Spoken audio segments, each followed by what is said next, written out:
Bom dia a todos. Vamos voltar à nossa leitura. A Paixão do Senhor, oitava parte. Gotas de sangue. São Lucas conta que era grande a agonia do Senhor nesta terceira volta.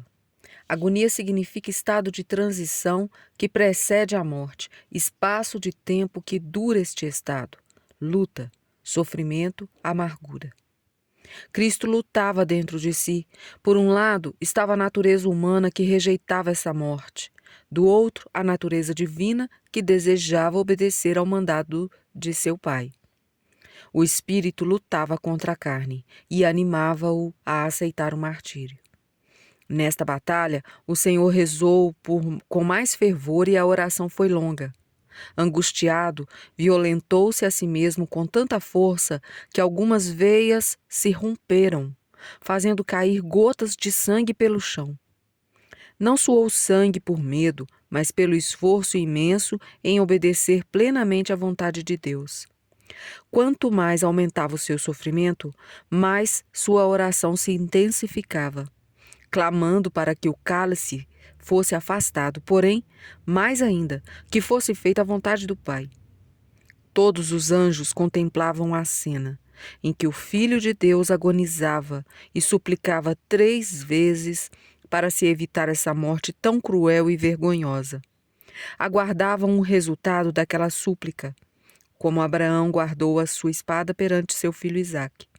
Igualmente, talvez Jesus fosse poupado. Deus mostrou aos anjos que sua vontade era soberana e que aceitava a oração de seu filho, e assim se cumpriria toda a justiça e misericórdia, toda dividida pelos pecados. Ficaria paga toda dívida adquirida pelos pecados, ficaria paga e seria aberta a salvação aos homens. Todos os anjos adoraram a Deus pela sua infinita sabedoria e incompreensível bondade. Uma oração humilde e perseverante nunca fica sem resposta. A decisão tomada antes da criação do mundo não seria mudada. Deus enviou-lhe um anjo para confortá-lo. Evidente que um anjo não poderia trazer uma paz maior que aquela que Jesus tinha passado aos apóstolos. Mas naquele momento de solidão, o Senhor se sentiu querido e foi confortado.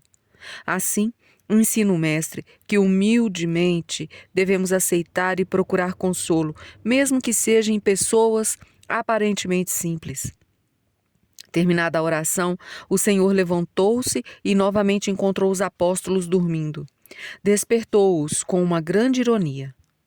Dormi agora e repousai. Com isso queria dizer: ótimo lugar e ocasião para dormir. O inimigo está perto para me prender. Solicitei que rezassem e vigiassem comigo, mas agora é tarde. Como não se levantavam, gritou: basta! Veio a hora. O Filho do Homem vai ser entregue nas mãos dos pecadores. Ultrajado era o sentimento do Senhor por aqueles que o prendiam, e mais ainda por Judas, pois era um apóstolo e o vendia por pouco valor. Judas não barganhou, conformou-se com o valor pago. Que quereis dar-me e vos entregarei? Agora o Senhor não ocultaria mais o desgosto pelo traidor.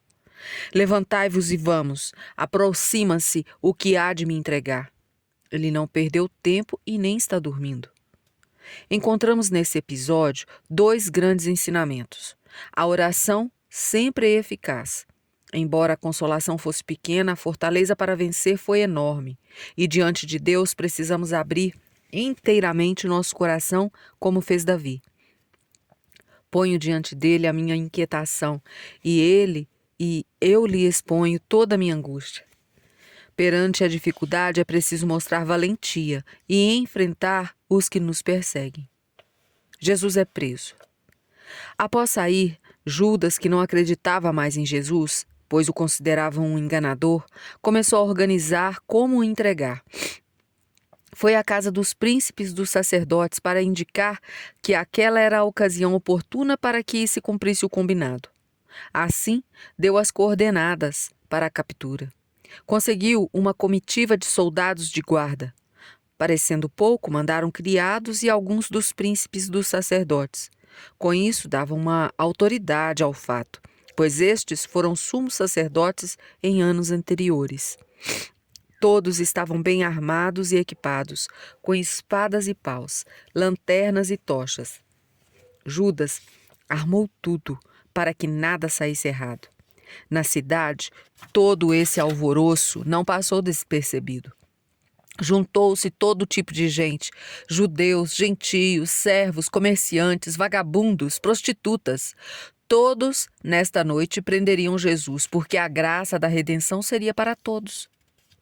Judas tomou o comando da operação. São Lucas diz que à testa deles vinha um dos 12, que se chamava Judas, e que é confirmado pelos Atos dos Apóstolos. Foi o guia daqueles que prenderam Jesus. Judas, o traidor, conhecia também aquele lugar porque Jesus ia frequentemente para lá com seus discípulos.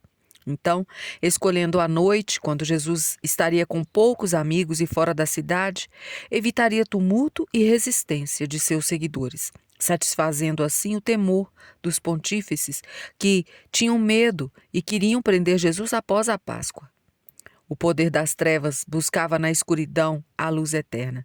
Seria necessário, então, tochas e lanternas. Como era noite, seria necessário um sinal para que não houvesse engano, pois alguns não conheciam Jesus. Um beijo foi o modo que Judas encontrou. Com um ósculo no rosto, a saudação habitual entre amigos sinalizaria para capturarem Jesus. Agindo com falsidade e duplicidade, características de um traidor, entregaria Jesus com um beijo, pensando que deste modo passaria tranquilo como seu amigo, pois era um dos apóstolos. Comunicou a todos o sinal para prender Jesus. Aquele que o beijar é ele, prendei-o. Vemos que nem sempre aqueles que seguem Jesus são bons. Muitas vezes se tornam como Judas, os piores traidores. Judas e seu séquito saíram da cidade em direção ao Monte das Oliveiras. As armas brilhavam à luz dos archotes. O traidor caminhava na frente como se fosse pacificar a cidade, prendendo um chefe de quadrilha. Chegaram ao horto de Getsêmani, no momento em que Jesus ainda falava com os discípulos. O Senhor demonstrou a sua divindade, entregando-se livremente. Mesmo com um beijo, nada aconteceu com Judas como tinha planejado. Ninguém reconheceu e prendeu Jesus, e ele não passou despercebido perante os outros apóstolos. Quando Judas aproximava-se, Jesus foi ao seu encontro. Fingindo-se amigo, saudou. Salve, mestre! E beijou-o. O Senhor, que somente quer a paz, aceitou o ósculo. Com mansidão aceitava aquele beijo para mostrar que se entregava por vontade própria, fazendo bem para quem lhe fazia mal. Depois de ter recebido o beijo, mostrou o carinho de amigo, chamando-o pelo nome, não censurando e perguntando-lhe com ternura: Judas, com um beijo, traz o Filho do Homem? Com sinais de amor e paz, me entrega à morte? Amigo, é então para isso que vens aqui? Minha dor é maior porque vem de um amigo. Se o ultraje viesse de um inimigo, eu o teria suportado. Se a agressão partisse de quem me odeia, dele me esconderia. Isso está registrado em Salmos 54,13 e também em São Mateus 26, versículo 50. Judas ficou emocionado diante da serena reação de amizade demonstrada pelo Senhor. Perante o olhar do mestre, ficou paralisado. Mas a disposição para o mal venceu. Então Judas juntou-se aos soldados. Mesmo após o sinal, nenhum soldado prendeu Jesus. A prisão não seria como tinham planejado. Seria somente quando Jesus permitisse. Judas tinha se afastado e os soldados não o prendiam. Como Jesus soubesse tudo o que havia de acontecer, adiantou-se e perguntou-lhes: a quem buscais? Cegados, não o vinham. Judas continuou calado e eles responderam: a Jesus de Nazaré. Todos os preparativos foram inúteis, mas Jesus deu-se a conhecer: sou eu. A voz majestosa e imponente saiu como um raio. Espantados, recuaram e caíram por terra. Esta queda representava a ruína do templo. Os apóstolos alegraram-se com a força de seu mestre. Com uma resposta, derrubou um exército. Perante ele não há nenhum poder. O que acontecerá com os ímpios quando ele vier julgar? Jesus estava imponente e os soldados caídos. Quando se levantaram, perguntou-lhes novamente: a quem buscais? Perante a grandeza de Jesus, deviam adorá-lo e servi-lo, mas não reconhecendo sua realeza, persistiram na intenção: a Jesus de Nazaré.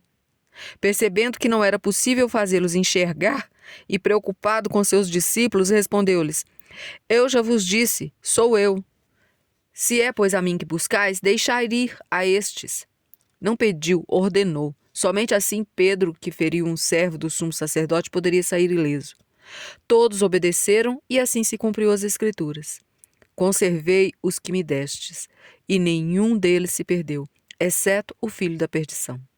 Entre aquela multidão estava Malco, servo do sumo sacerdote, que estava indignado pelo que havia escutado sobre Jesus. Quando o Senhor se revelou, Malco o atacou violentamente. Os discípulos, vendo que a situação era dramática, perguntaram: Senhor, devemos atacá-los à espada? Pedro não esperou nenhuma autorização, desembainhou a espada e desferiu o golpe na cabeça de Malco, pegando de raspão no capacete, cortou-lhe a orelha direita. Jesus, que desejava entregar-se livremente, vendo que Pedro e os outros tentavam defendê-lo, disse: deixai, basta. Com a habitual piedade, tentando abrandar a ira de Malco, tocou-lhe a ferida e curou-o. É assim que Jesus domina o ódio dos inimigos, com caridade. Após curar a ferida do inimigo, corrigiu os discípulos, mostrando novamente que oferecia sua vida por vontade própria, para se cumprir as profecias e o mandado do Pai.